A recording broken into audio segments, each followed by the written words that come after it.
Hi, I'm Janet Mizrahi, and in this video, I'm going to discuss how to use what I've talked about in the first 5 videos to guide you through the final steps of writing your narrative personal statement. Just a reminder, some applications will not be asking for a narrative. Instead, there will be a series of questions or prompts for the applicant to respond to. These types of questions require a direct response to each question, not an essay. This video is focusing on the prompts that require more of a storytelling technique. Narrative essays use a pretty predictable organization. They begin with an introduction that captivates the reader and that illustrates the main point of the essay, which is voiced in the thesis, and then go on to illustrate the thesis in body paragraphs. They end with a conclusion that often takes the reader back to the story at the beginning of the narrative. It's a circle. We start at the bottom of the arc, we make our way up and around until we get back down to the starting point. Although you don't have to use this formulaic approach, I urge students to at least try it. The essay is a genre you've all written before, and trying something new or original can be more challenging. And since every student's story is different, the formula looks different, even though the bones are the same. So I'm going to focus on using this organizational style. As I discussed in video 4, one of the successful elements of a personal statement is a hook, a narrative device that pulls a reader in with an anecdote or other narrative device that explains an essential quality to illustrate the candidate's desire to enter a specific graduate program. This anecdote hook can take many shapes. One of my students gave up a football scholarship so he could pursue medicine in college. He set up his essay by comparing going the, quote, whole 9 yards in football to pursuing his medical degree. Another student used her stint in the San Francisco Ballet to illustrate her ability to focus and work hard, as she knew she'd have to do in medical school. Some students use stories about a sick family member whose illness inspired the student to pursue medicine or physical therapy or pharmacy. Another way to begin the narrative is to talk about the trajectory of your decision to go for a particular career. You can do this by explaining the impact of a role model who incited your interest in a field, a class that spurred your interest in a profession, or your long-held interest that began in childhood and continues to the present. Whichever way you choose, make sure the introduction is told concisely and that it organically leads to your thesis, which I'll discuss in a minute.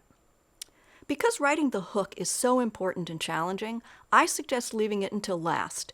Instead, I suggest that you begin by writing your thesis. The thesis is essentially your argument for your candidacy, voiced in 1 to 2 clearly written sentences. Your thesis needs to put into words why a competitive program should select you instead of other applicants. It should answer the question, why should we pick you? What will make you successful in our program and a credit to your profession? In the thesis, you should also use words that telegraph what the body of your narrative will discuss. For example, if your thesis states, personal experiences motivate me to earn a medical degree, commitment to scholarship qualifies me to handle the hard work of medical school, and my leadership abilities distinguish me as a desirable candidate, you have forecasted for the reader what your essay will be about. The paragraphs that follow will discuss each of those specific areas. Each body paragraph should begin with a topic sentence that clearly refers to one of the topics referred to in your thesis statement. In the previous example, a topic sentence referring to the second point would begin, my commitment to scholarship qualifies me to handle the rigors of medical school. This clearly tips off the reader what the paragraph will cover. Once you have a clear topic sentence, start explaining why that particular point qualifies you for your program of choice.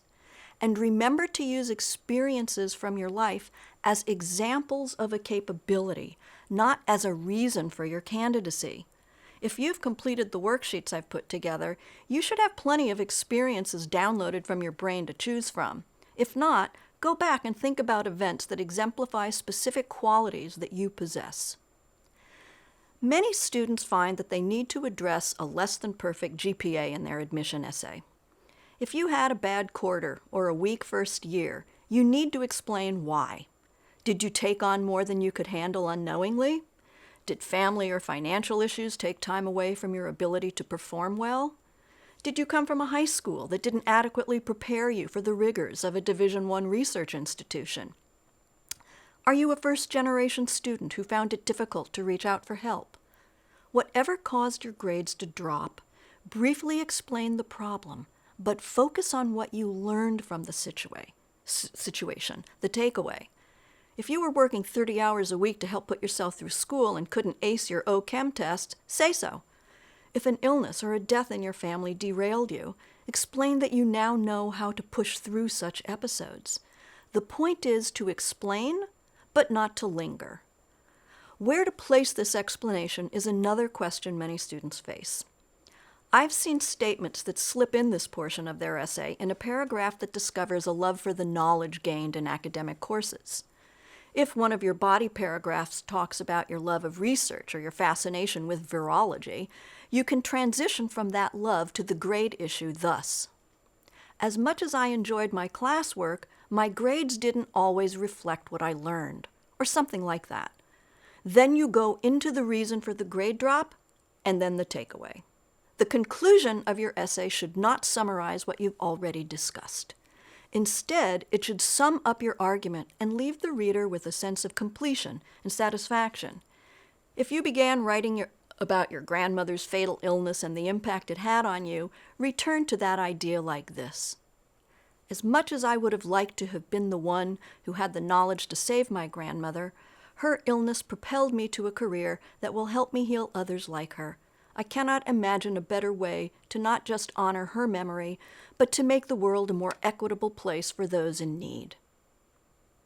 Over the years, I've watched students go through the process of composing their personal statements, doing it dozens of times. I've found that students ready to apply for their programs completely rewrite their personal statements about 10 times, not just editing, but rewriting, until they get it right. And I've seen what happens when a student hits the bullseye. It's like putting in the last piece of a jigsaw puzzle. All of a sudden, the picture's complete. It gives you a feeling of huge accomplishment, and one I wish for you. As you move forward, I hope you hold on to your dreams. In the words of Randy Pausch, a Carnegie Mellon professor who gave a famous lecture, quote, "The brick walls are there for a reason. The brick walls are not there to keep us out. The brick walls are there to give us a chance to show how badly we want something.